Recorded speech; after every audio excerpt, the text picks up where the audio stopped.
After the death of his father, Bota started to take care of his sister on the island. When she woke up, she was consistently asking Bota where their father was. Unable to tell her the truth, all Bota could do was hug her while she cried in tears for her now deceased father. Following his father's last wishes, Bota took care of his sister just like his father did, and they started salvaging materials for their survival. From the previous events and behavior of the monsters from before, Bota decided that they couldn't rely on the clocks anymore, since the monsters could attack them during the day as well. After working all day, Lita became hungry, but denied it, saying that she could handle it. Seeing how stubborn she was, Bota didn't listen to her and said that they should try catching something to eat. Being too afraid of what would happen if the monsters appeared, they ended up eating crabs instead of fish. And from what Bota learned from his father, they were able to secure drinking water, which made them happy. But that happiness only lasted for a while. Bota decided that in order for him and his sister to keep living on the island, he had to enter the water to catch food for them. But upon entering the water, Bota found something that was very precious to the monsters, which had attacked them before, which was none other than their nest. It was a huge nest with millions of unhatched monster eggs, just sitting a few meters below the island building, where both him and Lita were now staying. Right as Bota was trying to escape, one of the monster eggs hatched and grabbed his legs, but he stabbed it with a harpoon he made from a metal stick and a fork, then went straight back to the surface where he discovered Lita standing by the water's edge looking into the distance. He then went towards her and looked out into the ocean, where he saw an image of his father, and at that moment, he knew that the monsters were back. Lita, thinking that it was her father who came back, went on a boat and headed straight into the ocean as Bota yelled after her to come back. But by that time, it was already too late. The clock suddenly went off, which signaled that the daytime was over, and it was time for the monsters to come out. But that didn't stop Bota from keeping his father's last wishes and dived into the water after his sister. And to his surprise, hundreds of hatched baby monsters came swimming out of their nest and headed straight for Lita. Bota managed to reach his sister in time, but he realized it was too late for them to turn back now, and so they headed for an old building that was above the water. There they waited in despair while the monsters circled around them in the water in case one of them makes a mistake and became monster food. Bota looked at the island where they were, but by now it was already far beyond their reach.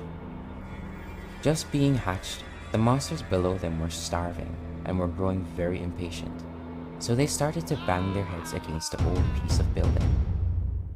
Bota, with no more ideas left in his head, he decided to do the one thing that he could in that situation, and with his father's sword in his hands, his helpless sister behind him, and a starving monster rushing at him with its mouth wide open to devour them, Bota stood firm with his father's sword and nothing else on his mind except for protecting his one and only sister.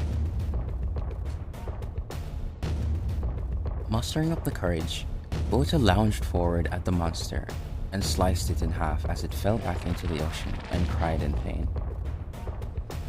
Only killing one monster so far, two more came from behind Bota while he was still distracted. But with his quick reaction, he managed to fend them off, although his movements were clumsy, which caused both him and Lita to fall off the building. Luckily, they both fell back into the boat as they looked back and saw the other monsters devouring the ones that were dead. While the monsters were having a feast on the corpses, Bota and Lita saw the opportunity and tried to escape on the boat. They were able to successfully make it back onto the island, but right when they thought they had escaped, the monster crawled onto the island and came after them. With his quick thinking, Bota decided to head to higher grounds and told Lita to go first. While they were going up, Bota got injured by one of the monsters, but they were able to get away, for now at least. The monsters gnawed away on the wall as they tried to reach Bota and Lita that was watching them from above. Bota cried out of happiness that the monsters wouldn't get up and that they were safe, so he decided to take his sister with him away from where the monsters were until morning.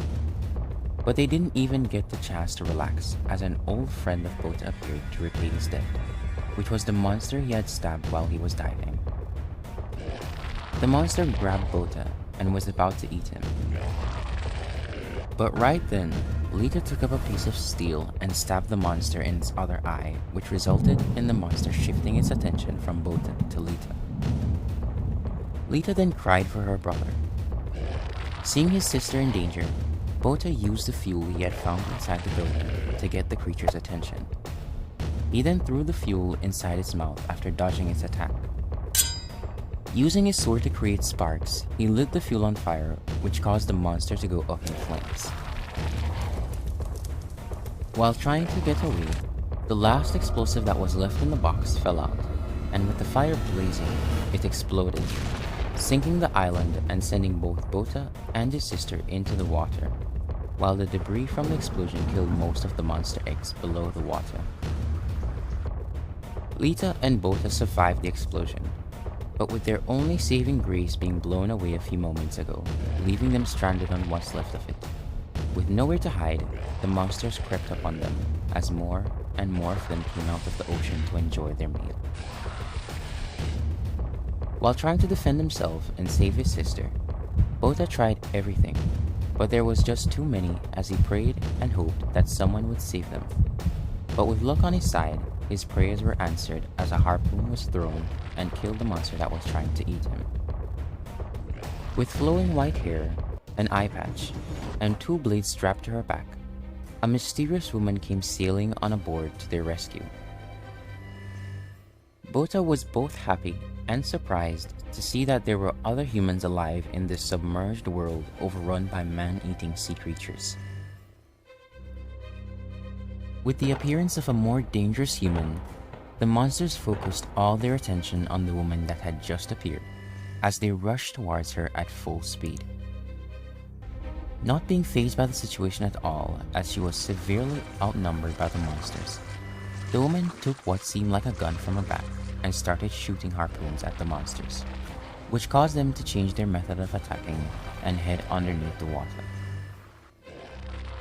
While watching the fight that was happening before them, a monster tried to attack Bota from behind, but failed as harpoons pierced through its flesh. While reloading her gun with harpoons, a monster attacked her from behind, and she lost her gun in the process, with more monsters coming at her from below the water.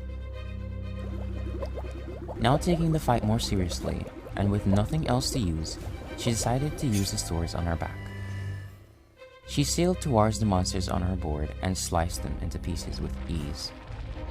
With every monster that approached her, the more the watercolor started to change red. She killed and kept on killing like it was nothing, as Bota watched on in amazement at how skilled she was, but soon discovered that there were monsters still after them. Descending from the sky with her 2 blades in hand after brutally slaughtering all the monsters that was in her way, she landed where Bota and Lita was and killed the monsters that were aiming for their life. After she had killed them, she looked back at the bloodbath behind her as she wiped the blood from her face and put her swords on her back. And that brings us to the end of the video. As usual, leave a like, comment, and subscribe to the channel, and I'll see you guys in the next video.